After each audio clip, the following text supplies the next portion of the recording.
하나님의 말씀은 구약성경 창세기 22장 7절부터 14절까지의 말씀입니다.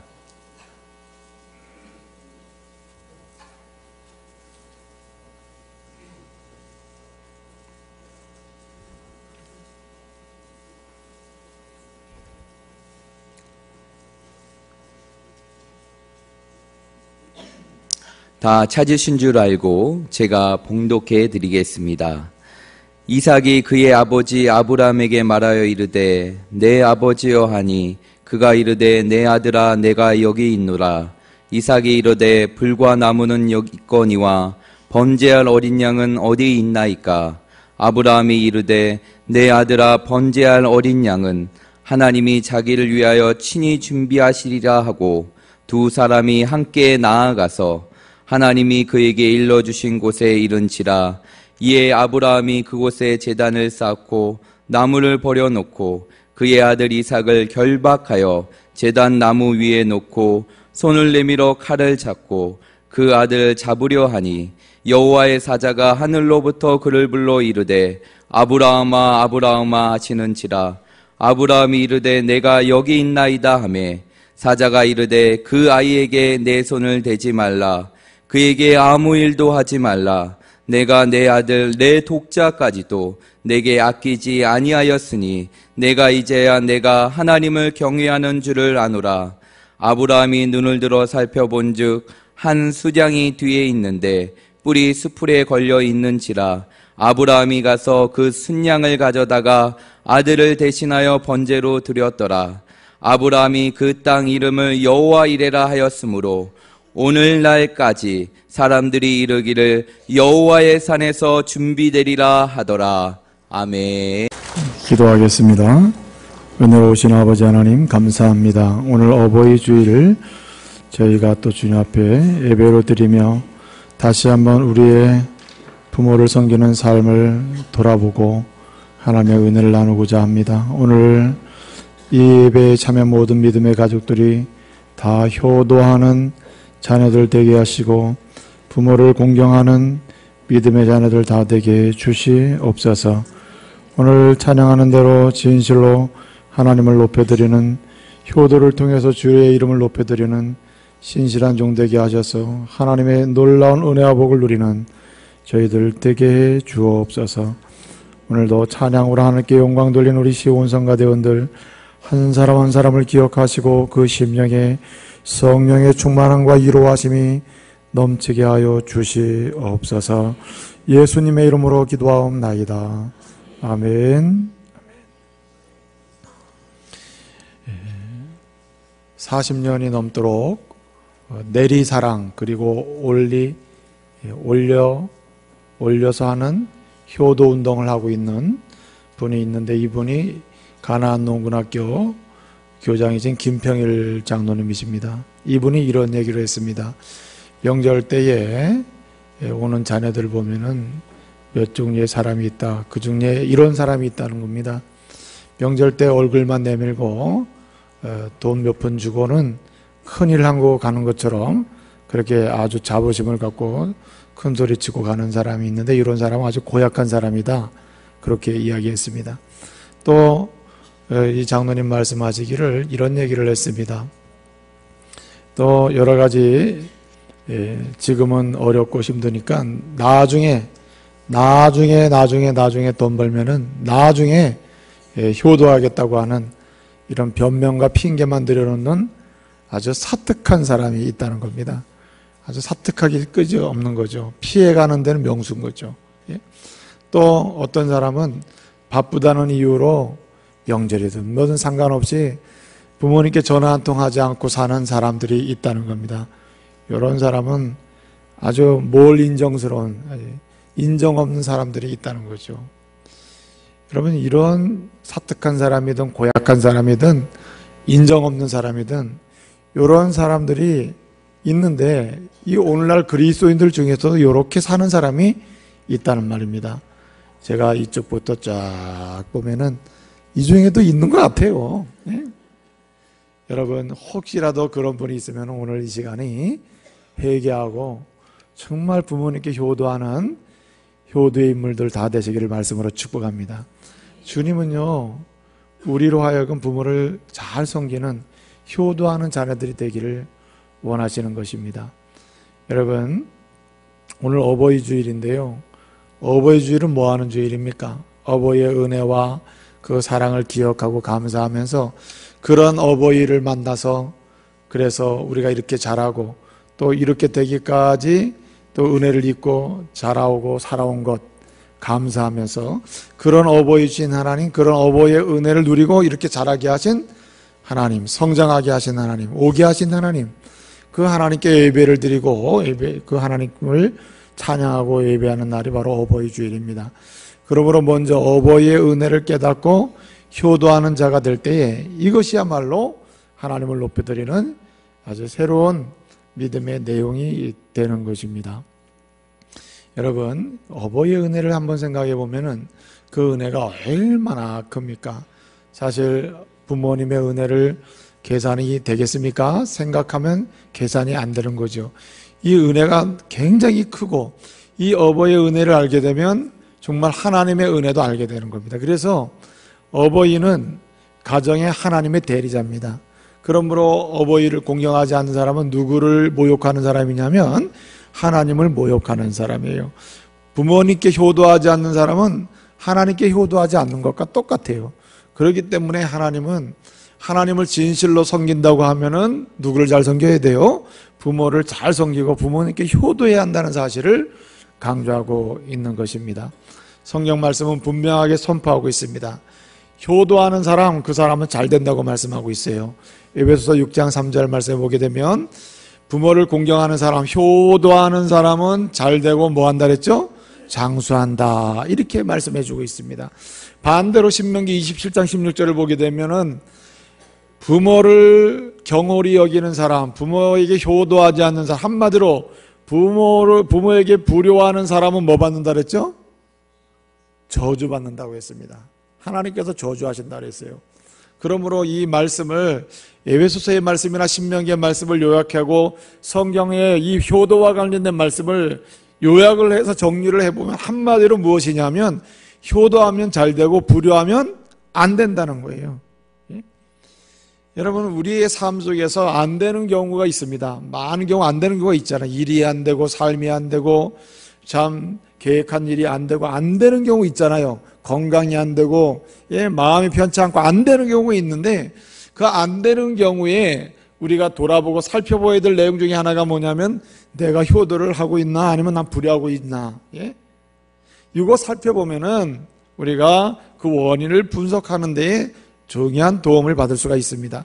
그래서 많은 경우 일이 안 되는 경우에 그런 경우는 내가 혹시 부모에게 불효하고 있지 않는지 한번 돌아보아야 된다는 겁니다.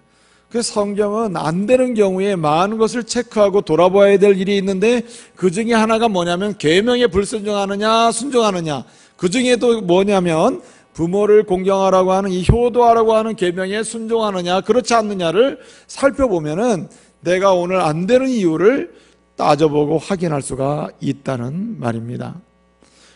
여러분, 성경은 우리에게 처음부터 끝까지 증언하고 있습니다. 인물들을 통해서도 증언해 주는 게 무엇입니까? 효도하면 잘 된다는 것이에요. 효도하면 효도하는 사람이 행복하다는 말입니다. 효도하는 사람이 즐겁게 된다는 것을 보여주고 있어요.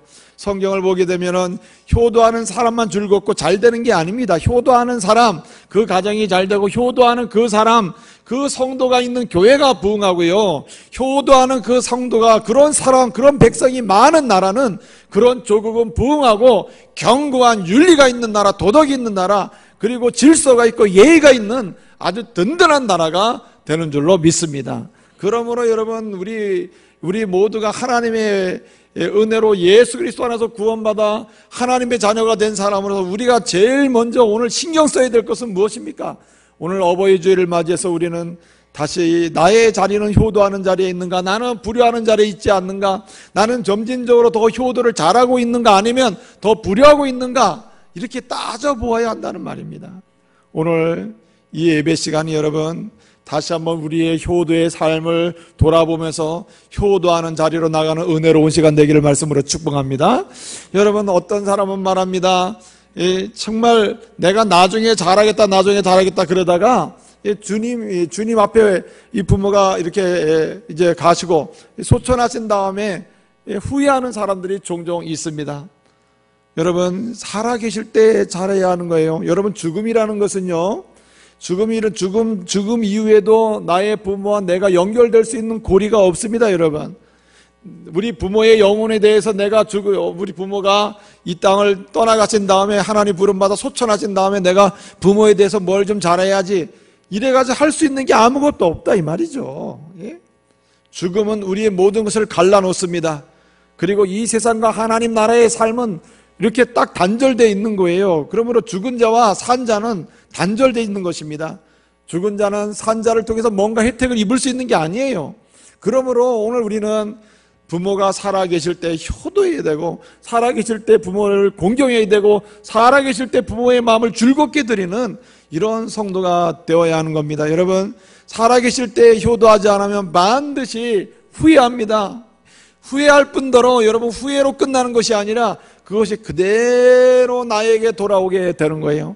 내가 여러분, 우리 자신이 부모가 살아계실 때 우리 부모에게 불효하잖아요. 그러면 그 불효의 한 내용 정도에 따라서 많이 불효한 사람은 많이, 또 적게 불효한 사람은 적은 대로 그 불효의 내용이 그대로 여러분 부모가 돼서 나이 많으면 그대로 돌아오게 되는 거예요. 그러니까 지금 효도하면 여러분 반드시 효도받을 때가 있습니다. 어떤 사람은 말합니다. 나는 내 자녀에게 아무 기대하지 않는다. 나는 자녀에게 기대지 않는다. 나는 자녀로부터 뭘 받으려고 생각하지도 않는다. 굉장히 옳은 생각처럼 보이지만은 옳지가 않습니다. 여러분, 부모는 자녀로부터 뭘 받으며 효도를 받으며 이 노년의 인생을 마감해야 되는 게 맞는 것이에요. 그러므로 우리는 살아계신 부모님들에게 효도하셔야 할 줄로 믿습니다. 이게 주의 뜻이에요. 이것은 선택의 문제가 아니고요. 이것은 자기의 상황과 형편에 따라서 할 수 있기도 하고 안 하기도 되는 이런 문제가 아니에요. 이것은 나의 형편과 상황과 상관없이 반드시 절대적으로 해야 될 일이 뭐냐면 바로 효도인 것입니다. 효도. 우리 옆 사람에게 질문해 주세요. 당신은 효도하고 있습니까? 예? 예? 여러분, 속으로 얘기하세요. 웃지만 말고 하세요. 예? 여러분, 우리가 정말 효도하고 있는지 오늘 이 시간에 돌아봐야 되는 것입니다. 우리는 뭔가 효도에 관한 얘기를 하면 웃음으로 넘기려고 하고 그냥 넘겨보려고 하는데, 주님은 웃음으로 넘겨주질 않습니다. 너는 지금 효도하고 있느냐? 웃고 넘기려고 해서는 안 돼요. 우리 주님 앞에서는 웃음으로 통과되는 게 없습니다. 주님은 체크를 하는 거예요. 내가 효도하고 있느냐, 정말 불효하고 있느냐. 효도하면 효도하는 대로 주님이 반드시 갚아주시는 분이 주님이십니다. 여러분, 이삭은 어떤 사람이었어요? 이삭은 부모에게 효도하는 사람이었어요. 이삭은요, 부모를 속썩였다는 말이 한마디도 나오질 않아요. 이삭에 대해서는 언급 중에서요, 하나님 앞에서 죄를 범했다는 얘기도 나오질 않아요. 이삭은 특별한 사람이에요. 사실 우리와 같은 사람인데도 불구하고 이삭은 부모에게 효도해서 복받은 사람이에요. 효도함으로 하나님께 영광을 돌리고, 효도함으로 부모를 즐겁게 드리고, 효도함으로 그의 인생 여정 속에서 참으로 자녀를 통해서 마지막에 큰 즐거움을 누렸던 사람이 이삭인 것입니다. 여러분 보십시오. 이삭에게 사람이 보기에는 그가 무슨 복을 받았느냐라고 질문할지 모르지만은 이삭은 효도하는 가운데 그의 인생 가운데 어떤 복을 받았습니까? 여호와 이레의 복을 받았어요. 여호와 이레라는 말이 무엇입니까? 하나님이 보고 계신다는 말이거든요. 그 말은 궁극적으로 무슨 뜻입니까? 보고 계시니까 뭘 해주셔요, 여러분? 준비해 주시는 겁니다. 할렐루야. 하나님은 보고 계십니다. 그렇기 때문에 뭐 해주셔요? 준비해 주시는 겁니다. 여러분, 여호와께서 준비하신다. 아브라함이 이삭에게 그렇게 얘기했죠. 아버지, 우리가 번제를 드리러 가는데 우리에게 지금 불과 칼은 있느냐? 뭐가 없어요. 어린 양은 없는데 이 어린 양은 어떻게 된 겁니까?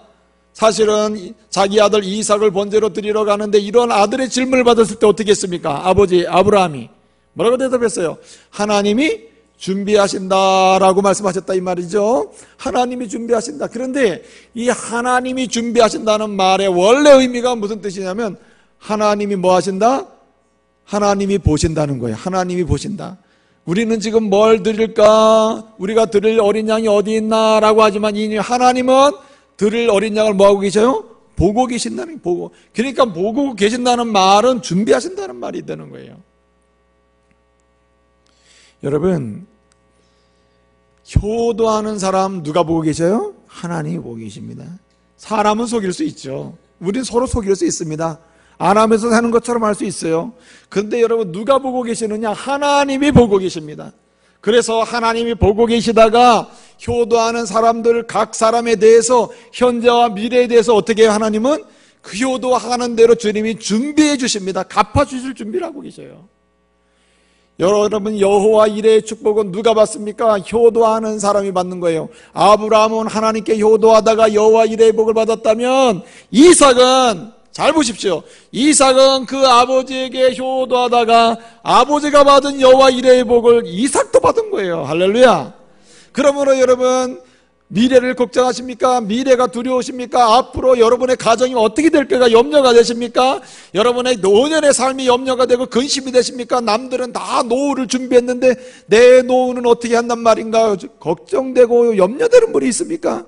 여러분, 그런 염려하기 전에 오늘 효도하시기를 바랍니다. 효도하는 사람의 노후를 누가? 주님이 준비해주고 계심을 믿으시길 바랍니다. 그래서 여러분, 이삭은 부모에게 효도했더니 그에게 하나님이 오늘과 내일과 미래에 하나님이 뭘 하세요? 미리 하나님이 뭘 봐주셔요? 이 이삭을 계속 봐주십니다. 계속 봐주시다가 거기에 맞게끔 뭘 하세요? 준비해 주시는 거죠. 여러분, 효도하는 사람을 주님이 잘 봐주시다가 뭘로 갚아주셔요? 그의 인생의 효도를 받게끔 갚아주실 줄로 믿습니다. 그렇기 때문에 우리는요, 살아계신 부모님께 잘 해드려야 되는 겁니다. 효도에도요, 점진성이 있어야 돼요. 효도에도 뭔가 더해지는 게 있어야 됩니다. 작년의 수준에 이렇게 효도했으면 올해는 더 효도를 해야 되고, 올해는 이 수준에서 효도하면 내년에는 이거보다 조금 더 높은 수준으로 효도를 해야 돼요. 효도의 수준을 자꾸만 이게 높여가는 사람이 돼야 한다 이 말이죠. 예? 여러분, 이와 같이 효도하는 자에게 하나님께서 여호와 이레의 축복 보고 계시다가 때를 따라서 준비하셔서 갚아주시는 이러한 복을 주시는데, 여러분, 어떻게 효도해야 한다는 말입니까? 오늘 이삭을 보게 되면은 모리아 산으로 번제를 드리러 가는 이런 이삭의 모습, 아버지와 함께 번제를 드리러 모리아 산으로 가는 이삭의 모습 속에서 우리는 부모에게 진정으로 효도하는 것은 어떠한 모습이며 어떤 것이 효도인지를 우리는 말씀을 통해서 상고할 수가 있는 것입니다. 여러분, 우선적으로 우리는 이삭을 통해서 배울 수 있는 효도의 첫 번째는 무엇이냐면은 부모의 짐을 져줘야 하는 것입니다. 한번 따라해 봅시다. 부모의 짐을 지는 사람, 부모의 짐을 지는 사람, 이 사람이 바로 효도하는 거예요. 오늘 여기 말씀해 보니까 아브라함이 하나님의 말씀을 따라서 너는 내 아들 이삭을 모리아 산에 가서 번제로 드려라 하는 말씀을 듣고 아침 일찍이 일어나서 이제 어떻게 했습니까? 이 아브라함이 이삭을 깨우고 그래서 종들과 함께 이제 모리아 산으로 출발하잖아요. 예? 그 모리아 산으로 출발을 하는데 종들이 같이 가죠? 같이 좀 3일 동안 갑니다. 얼마나 힘들겠어요? 3일 동안 계속 간다는 게. 3일 동안 가서 보니까 이제 도착할 곳, 그리고 제사 드려야 될 곳, 번제 드려야 될 곳, 모리아산이 보인단 말이에요. 그래서 모리아산이 저쯤에 보일 때 아브라함이 종에게 얘기합니다. 너희 종, 2명의 종, 나의 종 너희는 여기 있어라. 내가 나의 사랑하는 아들과 함께 둘이 가서 저기서 예배드리고 오겠다 하면서 말을 하고 그 이삭의 제사 번제에 쓸 나무를 이삭의 등에다가 지워줍니다. 이거 지고 가라. 예? 자, 그러면은 이전에는 이 이삭과 함께 번제를 드리러 갈 때 이 나무는 누가 지고 다녔을까요? 아브라함이 지고 다니는 거죠. 아브라함은 이삭과 함께 다닐 때 아브라함이 아버지가 이삭이 어렸을 때는, 아주 어렸을 때는 누가 짐을 집니까? 당연히 아버지가 지는 거죠. 아버지가. 오늘 여기 말씀은 무엇을 보여주고 있냐면은 아브라함은 이삭과 함께 너무나 자주 그리고 반복적으로 예배를 드리러 다니고 예배를 드리는 것을 우리는 확인할 수가 있습니다. 그렇기 때문에 오늘 이삭은 즐겁게 따라오고 있는 거예요. 같이 가고 있는 것입니다. 근데 여러분, 어렸을 때는 이 예배와 함께 또 이삭을 위하여 예배를 드리고 또 자기를 위하여 하나님께 예배를 드리고 기도하기 위해서 하나님께 예배를 드릴 때 여기에 필요한 짐을 누가 지고 다녔습니까? 아버지가 지고 다닌 거죠. 그런데 이제 이 아이가 자랄 때 사실 아브라함이 져도 될 겁니다. 억지로 지면 될 거예요. 그러나 질 수가 없는 거죠. 왜요? 여기 오늘 본문 이 모리아산 사건이 있을 때 이삭의 나이를 제일 작게 잡으면 12살 정도 잡습니다. 제일 많이 잡으면 몇 살까지 잡는다 그랬죠? 37살까지 잡거든요. 그래서 보편적으로는 16살에서 한 20살 정도 됐을 것이다 라고 여기엔 대부분 동의를 합니다. 근데 여러분, 만약에 이삭이 20살이면 아브라함 나이는 몇 살이죠? 120세죠. 이삭이 37살이면 아브라함은 137세죠. 왜 그렇습니까? 100세의 아들을 낳았으니까. 100세의 이삭 아들을 낳았으니까 이삭의 나이와 함께 이 아브라함의 나이는 그만큼 늙은 거예요. 사실 100세가 넘었기 때문에 그 자체로 늙은 상태래요. 더 이상 힘을 쓸 수 없는 상태라 이 말입니다. 여러분, 이러한 아브라함이 이 아이가 어렸을 때는 이 이삭의 모든 짐을 아버지가 대신 져줬어요. 아버지가 아이를 위해서 짐을 지고 인생을 산 거죠. 저는요, 지금도요, 기억이 이렇게 명료하게 남는 것 중에 하나가 저희 어머니 아버지가 제가 초등학교 입학할 때 말이에요. 초등학교 입학할 때 초등학교가 멀거든요. 굉장히 멀어요. 오솔길을 넘어가지고 산을 넘어서 가야 이제 학교가 나오는데 그 학교 입학할 때 말이죠. 얼마나 우리 어머니 아버지가 좋아하셨는지 이제 우리 아들 학교 간다고 너무너무 좋아해가지고 싱글벙글 딴 집은 다 엄마나 아버지나 둘 중에 한 명만, 우리 집은 두 분이 다 가는 거죠. 다 가가지고 가는데 또 뭐 들고 가는 거죠. 예? 선생님한테 잘 보이려고 들고 가는 거죠. 예? 근데 그때도 그 모습이 생생해요. 그렇게 나를 들고 그 짐을 지고 가방을 들고 이렇게 가는 그 모습이. 근데 우리 제 위에요, 누님이 4명이 있어요. 제가 5째거든요. 왜 이렇게 많이 낳았을까요? 당연히 아들 낳으려고 그랬겠죠. 저도 사실은 4가지만 낳으면 아들 하나 주실 텐데.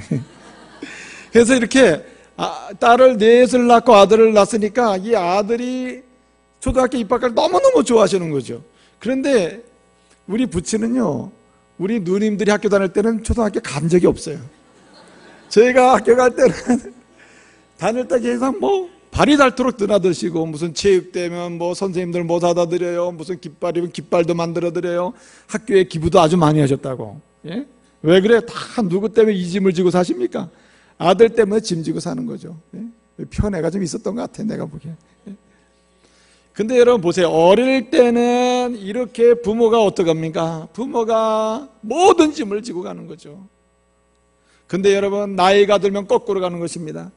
자녀가 성장해서 부모가 연세가 들면 어떡합니까? 부모의 짐을 누가 져야 돼요? 자식이 져야 되는 것입니다. 자식이. 이게 성경의 원리입니다, 여러분. 우리가 어렸을 때는 부모가 우리의 모든 짐을 졌으나 여러분, 장성에서는 우리가 다시 부모의 짐을 져드려야 되는 거예요. 부모는 우리를 위하여 노동의 짐을 졌으며, 우리를 위해서 눈물의 짐을 졌으며, 우리를 위해서 경제의 짐을 졌으며, 우리를 위해서 모든 수고의 짐을 진 사람이 부모예요. 근데 여러분, 우리는 장성에서 부모의 짐을 지는 것을 피하려고 해요. 안 지려고 해요. 서로 미루기도 해요. 자녀가 많은 집은 서로에게 미루기도 하죠. 왜 장남은 왜 안 지고 있느냐? 왜 차남은 안 지냐? 장남이 많이 져야 된다, 차남은 조금 져야 된다. 온통 여러 가지 불평과 불만을 하면서 집을 피하려고 하는 거예요. 그런데 여러분, 오늘 말씀은 우리에게 말씀하고 있습니다. 진정한 효도는 무엇이냐? 부모의 짐을 지는 거예요. 부모의 짐을 지는 것입니다. 여러분, 부모의 아픔을 조금이라도 안다면 우리는 부모의 짐을 져드려야 돼요. 사실은 오늘 이 시대에는 다른 짐은 못 져도요, 적어도 부모의 생활의 짐은 져줘야 돼요. 생활비의 짐을 져줘야 돼요. 3년 전에 들은 얘기인데요, 지금은 좀 올려주셨겠습니다만은, 3년 전에 우리 교회 어떤 성도님이 나보고 그렇게 얘기하더라고요. 예? IMF 전에는 20만 원 생활비를 주셨대요. 그 아들이 20만 원을 줬답니다. 아마 그 훌륭하죠. 사실 그 당시 20만 원이면 그 부모를 꽤나 생각한 것 같아요. 제 생각에는. 근데 IMF가 터지면서 아들이 얘기를 했대요. 어머, 여러 가지 며느리가 얘기하기를 여러 가지 이렇게 어려우니까 당분간 좀 이렇게 많이 못 드리겠습니다. 그리고 반으로 깎은 거예요, 그거를. 그래서 이제 10만 원을 드리게 된 겁니다. 근데 제가 여기 이 원주 중보기에 왔을 때는 2000년도가 훨씬 넘어가는 때잖아요. 근데 그때 말을 하기를 이젠 IMF도 잘 극복이 돼서 이렇게 회복이 많이 되고 웬만큼 장사도 잘 되는 것 같은데 여전히 안 올려주고 있다는 거야. 예? 20만 원 깎을 때는 10만 원 깎을 때는 확 깎더니만 올려줄 생각을 하고 있는 거죠. 제가 한번 물어봐야 되겠어요, 사실. 예, 올려줬느냐. 예? 여러분, 부모의 생활의 짐을, 생활비의 짐을 누가 줘줘야 됩니까? 연로한 부모님이 되시면은 그 다음에 자식이 져야 되는 거예요, 자식이. 예? 저는요, 이 믿지 않는 사람들 이야기를 들어보면요, 다 이 싸우는 이유 중에 하나가 이 부모의 생활비 부담 때문에 싸우는 경우가 의외로 많습니다. 그런데 이 부모의 생활비의 짐을 져줘야 되는 건 당연한 일인데, 이 부모의 생활비의 짐을 지지 않겠다고 하는 사람은 누구냐면은 아들은 지고 싶은 마음이 있는 것 같아. 그렇죠. 그런데 누구 때문에 못하느냐? 말을 못하는 말을. 누구 눈치를 보느냐? 이게 아시죠? 우리 중보교회 가족들은요, 우리 믿음의 여성들 잘 들어보세요. 남편은 이 정도만 하지 그러더라도 조금 더 해드리자, 조금 더 해드리자 이러시길 말씀으로 축복합니다. 좀 아멘 좀 하세요. 좀 이렇게 우리 중보교회 다니는 믿음의 여성들은 저 교회 다니들은 효도하는 게 좀 달라. 남들은 잠깐 깎으려고 안 주려고 그러는데 중보교회 다니는 믿음의 여집사님들은 그냥 어떻게든지 생활의 짐을 더 져주려고 하는 것 같아. 저 교회 가야 되겠어. 뭐 이렇게 돼야죠. 이삭은 말입니다. 이삭은 오늘 말씀을 통해서 보게 되면 하나님께 예배를 드리러 가는데요, 부모가 즐겁게 예배를 드릴 수 있도록 그 짐을 져주는 거예요. 여러분, 자녀가 부모의 짐을 져주면 부모는 즐겁게 하나님을 예배하면서 노년의 인생을 하나님의 이름을 높여드리고 자녀를 기도로 축복하면서 사실 수가 있는 겁니다, 여러분. 예? 책임은 지지 않고 짐은 져주지 않으면서 뭐라고 얘기합니까? 만나면은 나를 왜 기도해달라고, 엄마 나를 왜 기도해달라고. 예? 기도값이나 좀 하고 하셔야지. 예? 여러분, 오늘부터 여러분 다른 것은 몰라도요, 부모의 짐을 져주는 분들이 되시되 특별히 적어도 아주 정말 여러분의 삶에 있어서 최선을 다해서 생활비의 짐을 져주시기를 말씀으로 축복합니다. 좀 져드리세요. 많이 져드리세요. 예? 저는요, 우리 권사님들, 이렇게 연로하신 권사님들 어디 아들 집, 딸네 집 이렇게 갔다 오시잖아요. 제가 물어요. 얼마나 수금해 오셨냐고. 네? 그래서 이렇게 쭉 다녀오셔가지고 수금의 액수가 높으면 아주 싱글벙글이시다고. 목사님 뭐 잘 다녀왔습니다. 그런데 얼굴 표정이 안 좋고 그러면 수금이 안 되는 모양이군요. 그러면 100% 딱 맞는 거라. 예. 가니까 막 본체만체하고. 예? 여러분, 혹시나 여러분의 시부모님이나 또 친정 부모님들이나 여러분이 오랜만에 여러 오시잖아요. 감당할 수 없을 정도로 많이 줘서 보내드시길 바랍니다. 예? 많이 줘서 이렇게 보내드리세요. 어머니 가져가서 1년 동안 헌금도 하시고 여전대 회비도 내시고 뭐도 하시고 다 하시고 마음대로 쓰시라고. 좀 이렇게 해드려야지. 예수 믿으면 뻔히 알면서도 말이죠, 그걸 안 해드리면 되겠어요. 예? 오늘뿐만 아니라 오늘 여기 말씀해 보니까 진실로 진정한 효도는 부모의 짐을, 마음의 짐, 경제의 짐, 모든 짐을 져줄 뿐만 아니라 오늘 여기 어떻게 말씀하고 있습니까? 오늘 이삭을 보니까 동행하더니라고 했습니다. 동행하더니. 예? 동행하더니. 여기 동행한다는 말은요, 와일레크 야후따우라는 말인데 이게 무슨 얘기냐면 목표를 같이 해서 목표를 하나로 정해놓고 그 목표를 향해서 부모와 자녀가 어떻게 해요? 함께 가는 게 동행입니다. 본문에서 말하는 동행이에요. 그러니까 여러분, 진정한 효도는 무슨 얘기입니까? 부모랑 동행하며 대화하는 자녀가 진정으로 효도하는 자녀라는 말입니다. 여러분은 이렇게 말할지 몰라요. 오늘 이 시대는 부모랑 같이 살 수 있는 시대도 아니고 함께 머물 수 있는 시대도 아닌데 어떻게 동행한다는 말인가? 여러분, 우리는 그렇게는 못할지언정 우리는 하나의 목표를 향하여, 한 가지의 목표를 향해서 하나의 마음을 정하고 우리가 함께 가기만 한다면, 그 마음을 품고 그 이야기를 함께 나누고 때때로 대화를 할 수만 있다면 이것이 뭐 하는 겁니까? 동행하는 거예요. 함께 동행하는 것입니다. 여러분, 오늘 이삭이 왜 아버지와 동행하고 있습니까? 무슨 동행하고 있어요?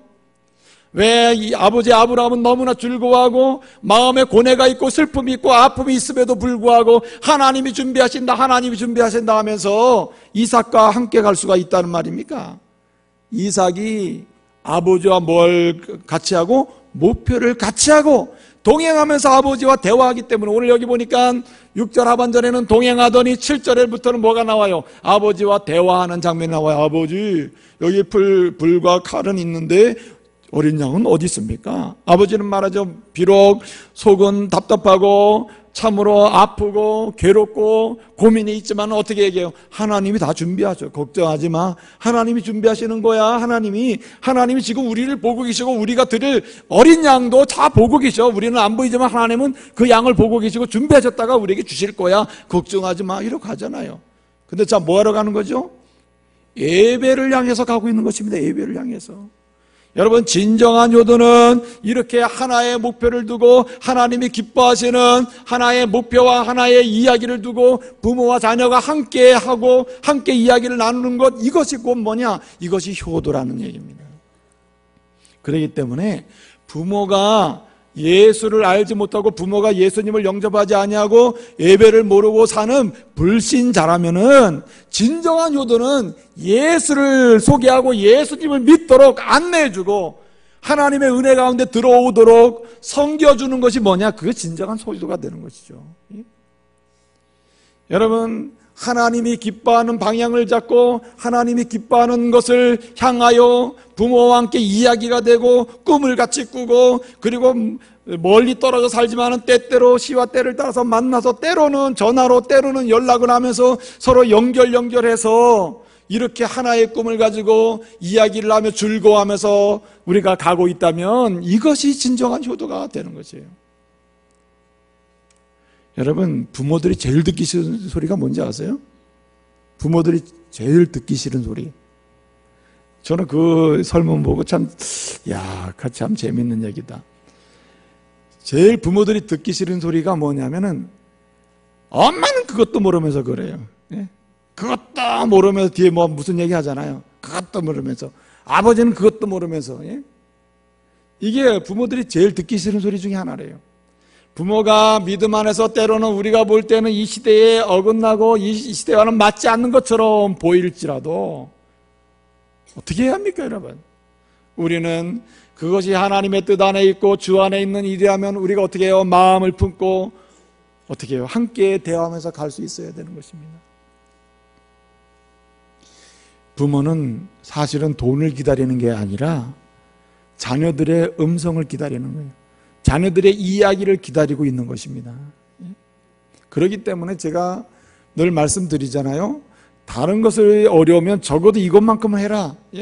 아침에 문안을 드리던 저녁에 문안을 드리던 하루에 한 번 이상 문안을 드리고자 애를 써봐라. 그런 가운데서 하나님이 기뻐하시는 믿음 생활이나 하나님이 기뻐하시는 일에 대해서 이야기를 하고 예배에 관해서 이야기를 하고 하나님이 기뻐하시는 일을 하는 것을 또 엄마한테 이야기하고 부모님께 이야기를 해서 즐거움을 드려야 된다는 말이죠. 어떤 집사님이 그러시더라고요. 노 집사님이, 연세가 드신 집사님이 그래요.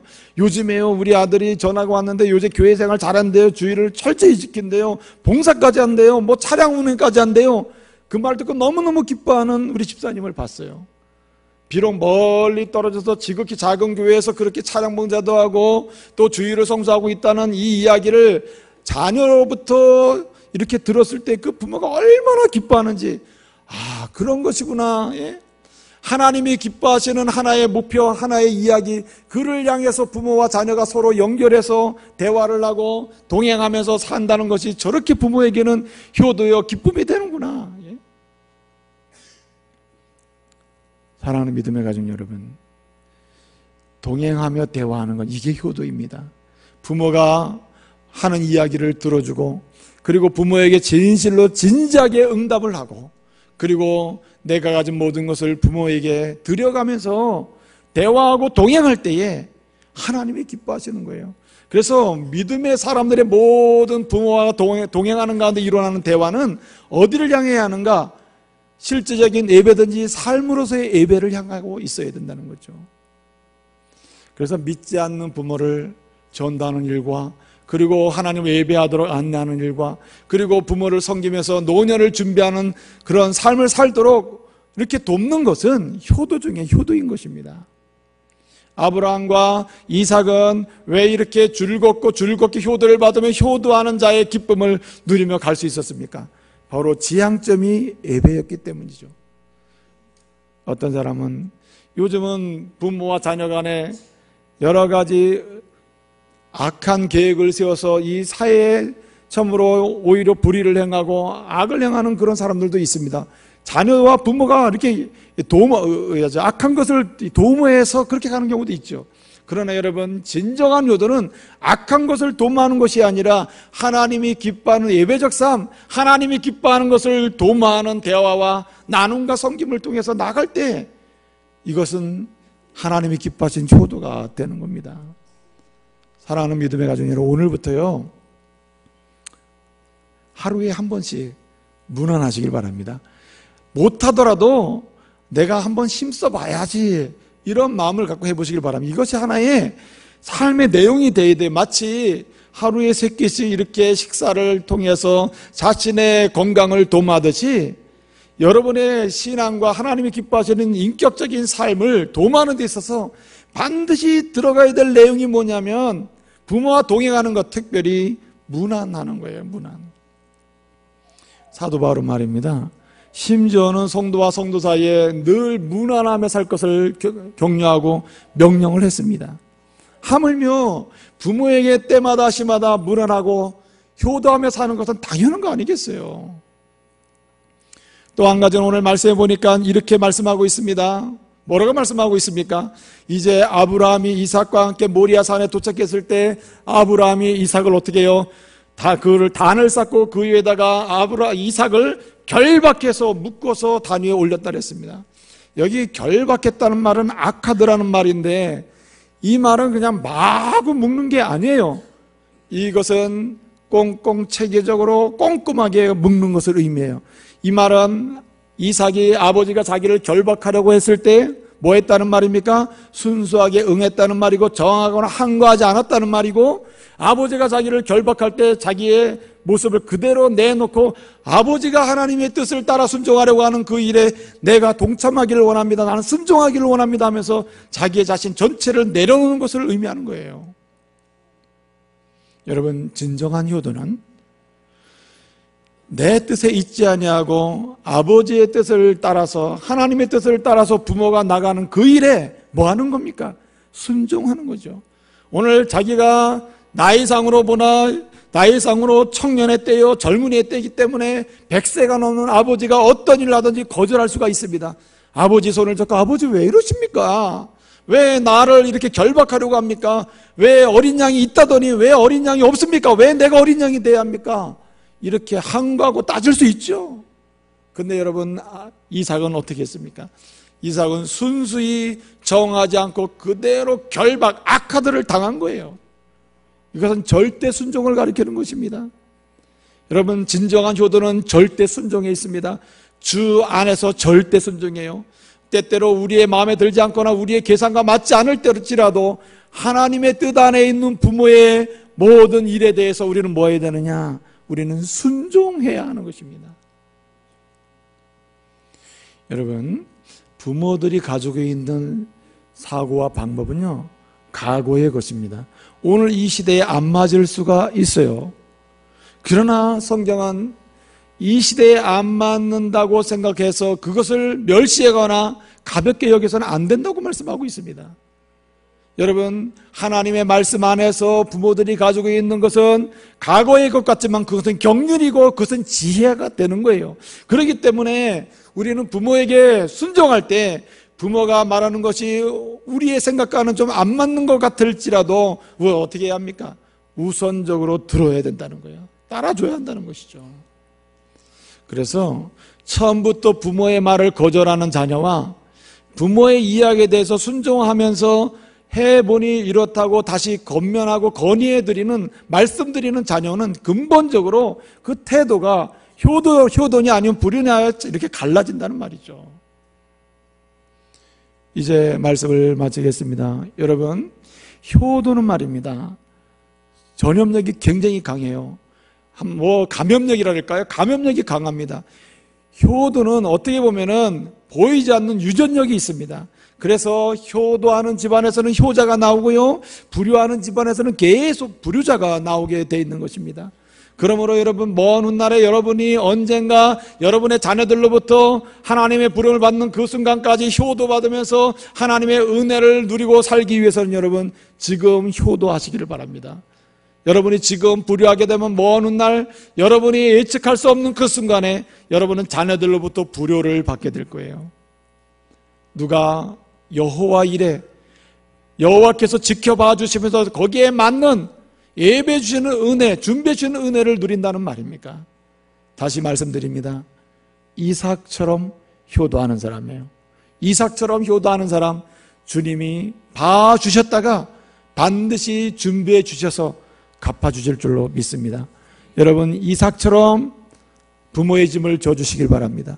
이삭처럼 부모와 동행하며 대화하는, 하나님이 기뻐하시는 것을 향하여 대화하면서 부모를 즐겁게 드리는 성도 되시길 바랍니다. 여러분, 이삭처럼 부모에게 절대 순종하는 믿음의 사람들 되시기를 말씀으로 축복합니다. 주님이 여호와 일의 축복으로 함께 하실 것입니다. 기도하겠습니다. 은혜로우신 아버지 하나님, 우리는 때때로 고약한 사람으로, 때때로 사특한 사람으로, 때때로 몰인정한 사람으로 부모 앞에 선 적이 한두 번이 아닙니다. 주님, 이제 하나님의 명령으로 이 말씀을 받게 해주시고 하나님의 지시요 하나님의 계명으로 이 말씀을 받아서 다시 효도의 자리로 나가게 하여 주시옵소서. 지금까지 불효의 자리에 있었다면 주님, 회개하고 주님 앞에 나가서 다시금 효도하는 자리로 주님 앞에 서서 부모를 즐겁게 드리고 부모의 마음을 기쁘게 드리며 주님이 말씀하신 대로 효도하다가 여호와 이레의 은총을 누리는 저희들 되게 해 주옵소서. 예수님의 이름으로 기도합니다. 아멘.